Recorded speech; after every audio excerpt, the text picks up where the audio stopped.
प्रिय सज्जनों, आप सभी लोग जानते हैं इस संसार में प्रत्येक जगह पर सत्य भी है और असत्य भी है। हमारा शास्त्र कहता है असत से सत्य की ओर चलो, अंधकार से प्रकाश की ओर चलो।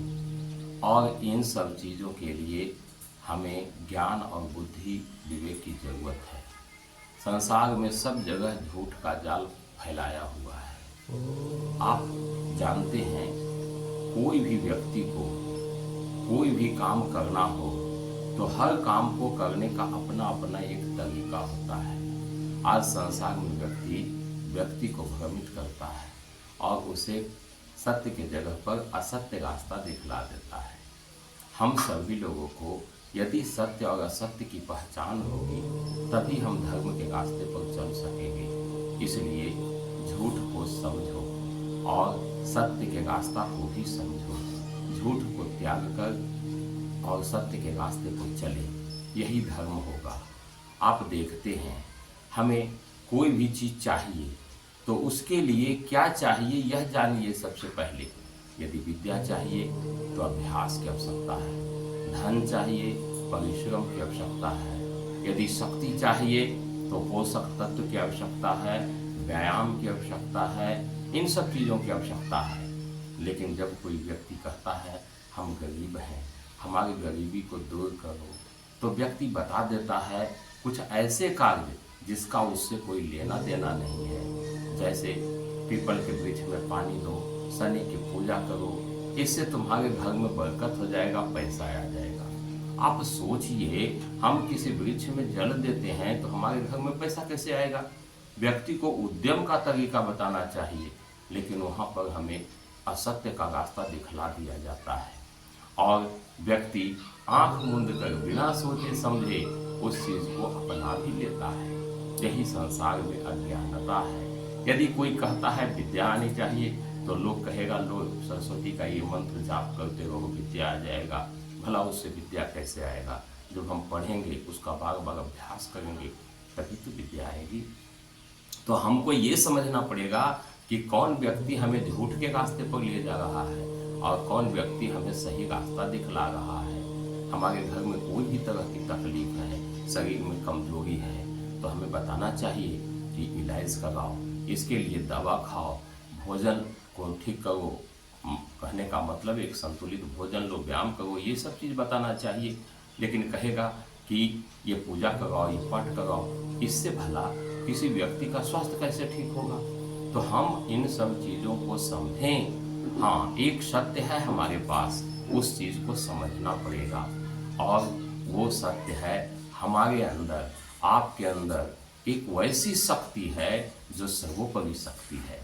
हम जिन्हें देवी देवता मान करके पूज रहे हैं वो सभी लोग उसी परम तत्व का ध्यान करते हैं, आत्म तत्व का। इसलिए आत्मा की शक्ति, परमात्मा की शक्ति सर्वोपरि शक्ति है, यह समझिए। हम जिस देवी देवताओं की बात करते हैं वो सब उसी का ध्यान करते हैं।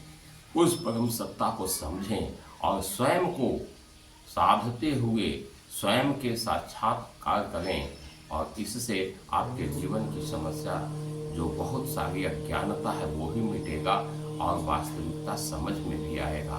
तो हम स्वयं को समझें, हम गलत चीज़ों के पीछे नहीं पड़ें। आज बहुत सारे लोगों को बता दिया जाता है भूत की पूजा करो, प्रेत की पूजा करो। मैं सबसे पूछता हूँ क्या भूत प्रेत जैसी कोई चीज़ है? और यदि है भी तो वो क्या पूजनीय चीज़ है? नहीं है। पूजा तो सिर्फ परमात्मा की जाती है और वह परमात्मा एक ही है, वह अनेक नहीं है। इसलिए एक परमात्मा के ध्यान करने से, एक परमात्मा का स्मरण करने से हमें सारी समस्याओं से छुटकारा मिलता है। और किसी भी चीज़ को हासिल करने के लिए हमें कर्म करना पड़ेगा। बिना कर्म के फल नहीं मिलता है। कर्म प्रधान विश्व करिगाखा, जो जस करे तासु फल जाखा। तुम्हारे कर्म के फल को कोई नहीं ले जाएगा। जब तक तुम अपने कर्म के फल पर त्याग नहीं करते हो, किसी को देते नहीं हो, तब तक तुम्हारे कर्म का फल कोई लेने वाला नहीं है। इसलिए कर्म पर विश्वास रखें, कर्म के फल पर विश्वास रखें। ऐसा नहीं है कि हमने ये पूजा नहीं किया, ये पाठ नहीं किया और इसके चलते मुझे नुकसान हो गया। नहीं, आपने सही रास्ता का पालन नहीं किया, आप धर्म के रास्ते पर नहीं चले, आप कर्म में चूक गए, इसलिए आपको हानि हुई। आप यदि सदकर्म करेंगे, सद ज्ञान होगा, जिसको हम यथार्थ ज्ञान कहते हैं। यथार्थ ज्ञान का मतलब होता है हमें वही बताया जाए जो सच है, हमें गलत नहीं बताया जाए। तो हम स्वयं को समझें कि संसार में बहुत सारे ऐसे लोग हैं जो हमें गलत रास्ता की ओर ले जाता है। हमें उन सभी चीज़ों से बचना है, यथार्थ ज्ञान प्राप्त करना है। और जब तक हम यथार्थ ज्ञान प्राप्त नहीं करेंगे, हम भटकते रहेंगे। कोई भी व्यक्ति संसार में भटकते रहेगा। आज बहुत सारे लोग आपको भटकाने के लिए बैठे हुए हैं, उन सभी को पहचानने की आवश्यकता है। तो मैं ये नहीं कहता हूँ कि आप वृक्षों में पानी देते हैं, तुलसी की पूजा करते हैं, आप पीपल की पूजा करते हैं, ये गलत करते हैं। मैं ये नहीं कहता हूँ, क्योंकि पर्यावरण की रक्षा तो इन्हीं सब चीज़ों से होती है, ये तो होना चाहिए। लेकिन हमारे मन में जो गलत फहमियाँ बैठा दी गई है, वो हमारे अंधविश्वास का कारण बनता है। ये गलत है। जबकि हम ये समझने लगते हैं कि इससे धन का आगमन होता है, इससे जीवन सुखी होता है, तो ये बात गलत होता है। हाँ, पर्यावरण के शुद्ध रहने से उसका लाभ हमें प्राप्त होता है, इस बात से कोई इनकार नहीं किया जा सकता।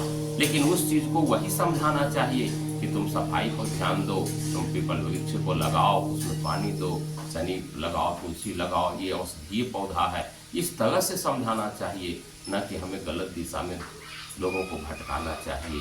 तो इस तरह से ज्ञान क्या करता है, हमें गलत चीज़ों से दूर करता है, हमें सच्चाई समझाता है कि देखो जीवन का सत्य क्या है, और सत्य के रास्ते पर चलकर आगे बढ़ो। हम देखते हैं दुनिया में आज बहुत सारे लोग इधर उधर जो भटक रहे हैं भगवान की खोज में। क्या इधर उधर जाने से किसी को भगवान आज तक मिला है? नहीं। जिसे भी परमात्मा का साक्षात्कार हुआ है, स्वयं के अंदर हुआ है, क्योंकि आपके अंदर वो परमात्मा है। और कोई भी व्यक्ति आपको अंतरतम का मार्ग नहीं बताता है।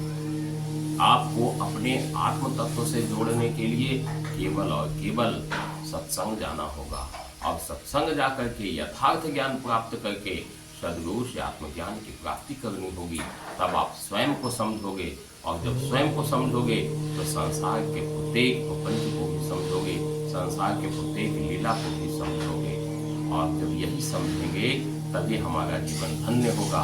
हम आज कहते हैं बहुत बुद्धिमान हो गए हैं, बहुत ज्ञानी हो गया है आज का समाज, लेकिन मैं समझता हूँ आज भी अंधविश्वास फल फूल रहा है, लोगों को गलत रास्ता दिखाया जा रहा है। आज लोग सही चीज़ एक दूसरे को नहीं बता रहा है।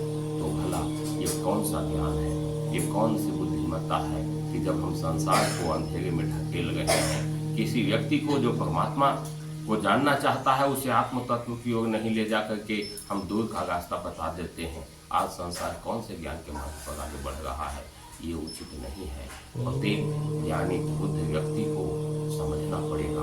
हम अंधविश्वास नहीं फैलाएं, यथार्थ ज्ञान जो सच है वही कहें। हम उल्टा सीधा कह करके समाज को बरगलाना बंद करें। बस मैं आज यही कहना चाहता हूँ आप सभी लोगों को कि आप स्वयं में सोचिए, विचारिए।